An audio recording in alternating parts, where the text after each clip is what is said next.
ወላ ቱጢዕ መን አግፈልና ቀልበሁ ዐን ዚክሪና እኛን ከማውሳት ከማስታወስ ልቡን ያዘናጋነውን ሰው አትታዘዘው፣ አትከተለው። ዘፋኙ፣ ዳንሰኛው፣ አርቲስቱ እስላማዊ ደግሞ የሚባሉ አሉ። ብዙ የሰለሙ የኩፍር ስራ የነበሩ የሰለሙ ብዙ አሉ። ተጠንቀቅ እነሱንም። ሙዚቃው ሰልሟል፣ ዛሬ ድራማው ሰልሟል፣ ፊልሙ ሰልሟል። በምን ምክንያት? ኢስላማዊ የሚለውን አጠገቡ ስላስቀመጥን ብቻ ማለት ነው። እስላማዊ ድራማ፣ እስላማዊ ፊልም፣ እስላማዊ ዘፈን፣ እስላማዊ እየተባለ ሁሉን አስልመውታል። ተጠንቀቅ።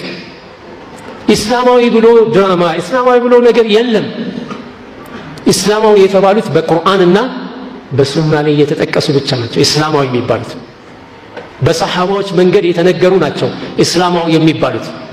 እስላማዊ ድራማ እስቲ ከየት ነው የምናመጣው? ከቁርአን ከሐዲስ ከሰሃባዎች መንገድ አለ እንዴ? የለም። እስላማዊ ፊልም አለ እንዴ? የለም። ስለዚህ እነዚህን አይነት ነገሮች ወላ ቱጢዕ መን አግፈልና ቀልበሁ